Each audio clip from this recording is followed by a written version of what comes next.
Alors, nous avons corrigé aujourd'hui les exercices qui étaient à faire. Donc, je vais très rapidement revenir dessus. Vos camarades ont complété.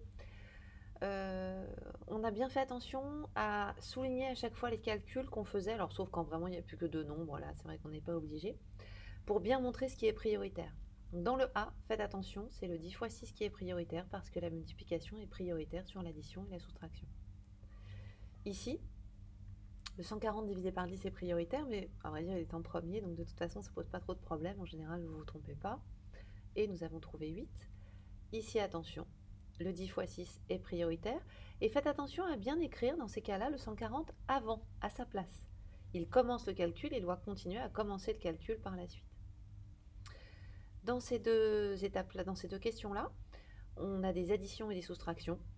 Il s'agit donc d'effectuer le calcul de la gauche vers la droite. Ce n'est pas la seule façon possible, mais c'est la plus sûre pour le moment pour nous. Donc nous avons trouvé ces résultats-là. Je vous joins de toute façon la photo de la correction que vous pourrez étudier. Vous pourrez me poser des questions quand on se retrouve la semaine prochaine. Sur l'exercice 50, donc c'est le même genre d'exercice. Attention à la question, c'est laquelle qui nous a posé des petits problèmes, la D. Donc dans la D, faites bien attention, on a des parenthèses dans les parenthèses. Il s'agit donc de commencer par effectuer les parenthèses intérieures, ça donne 11, pour effectuer ensuite les parenthèses extérieures, 15 moins 11 qui donne 4, et on réécrit bien le 4, d'ailleurs là j'aurais dû préciser qu'à chaque fois on mettait bien notre symbole égal, pour avoir correctement des égalités entre les lignes. Et puis ici, c'était intéressant parce qu'en fait on a deux priorités qui sont au même niveau, puisque 10 plus 4 et 2 fois 5 ne sont pas du tout mélangés, n'ont rien à voir entre eux. Donc on peut les effectuer chacun de leur côté, en même temps, 14 divisé par 10, et du coup on obtient 1,4. Dans l'exercice 59, donc l'exercice 59 il est assez simple parce que j'ai qu'une opération. Le produit de 7 par 9, 9 fois 7 donne 63. La somme de 8 et 5, 9 plus 5 donne 13. La différence de 43 et 17, 43 moins 17 donne 26. C'est un peu plus subtil sur l'exercice 60 qui a pu vous poser des problèmes. Dans l'exercice 60, vous avez le produit de 10 par la somme de 3 et de 6.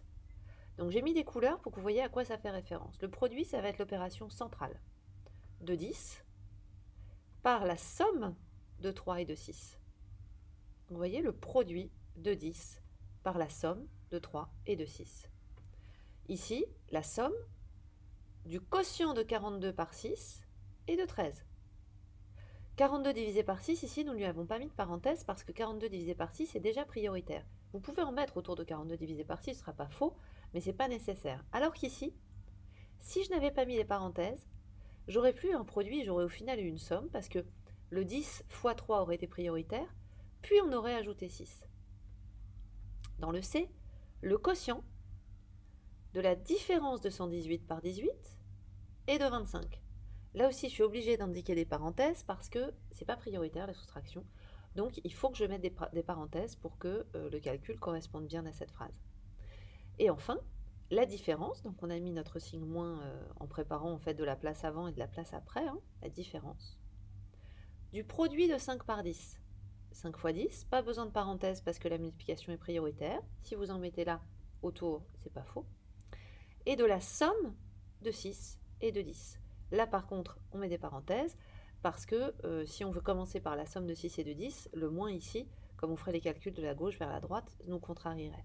Donc, pour finir avec vos camarades, je leur ai donné des questions comme ça pour qu'ils complètent. Je leur ai dit, voilà, le produit de 70 et de la différence de 13 et 3, c'est quoi? Et ils ont cherché, ils ont déduit que c'était le produit de 70 et de la différence de 13 et 3. Ensuite, je me suis un peu amusée. Le quotient du quotient de 4 et de 2 par le quotient de 16 et de 8. Le quotient du quotient de 4 et de 2 par le quotient de 16 et de 8. C'est un calcul qui paraît compliqué, mais tout simplement, il donne 1. Je vous laisse l'effectuer, vous allez voir pourquoi. La somme du produit de 7 par 3 avec la différence de 80 et de 31.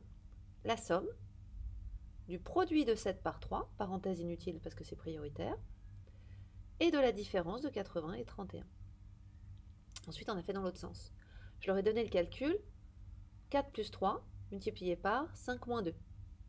Ils m'ont dit que c'était un produit, le produit de la somme de 4 et de 3, avec la différence de 5 et de 2. Et puis enfin, je leur ai donné ce calcul-là, 17 moins 8 divisé par 3 fois 3, et ils m'ont dit que c'était le quotient, puisque l'opération centrale c'est une division, de la différence de 7 et 8 par le produit de 3 et 3. Ne négligez pas ces exercices, ils sont assez difficiles, ce sont des exercices de vocabulaire et en même temps de priorité de calcul. C'est pas évident du tout. Je vais aussi montrer à vos camarades le travail d'un artiste qui s'appelle Georges Rousse. Je vous mets en lien un article que j'ai publié sur mon blog à son sujet. Je vous conseille de le regarder, en tout cas de regarder les photos, parce que lorsque nous allons pouvoir nous décider sur ce que nous faisons dans le projet Regard de géomètre, eh bien il est possible par exemple que nous travaillions des projets tels que ceux des œuvres de Georges Rousse, évidemment avec moins de talent parce que c'est un grand artiste et nous non, mais on pourrait quand même s'en inspirer. Voilà, je vous souhaite un bon week-end et je vous dis à la semaine prochaine.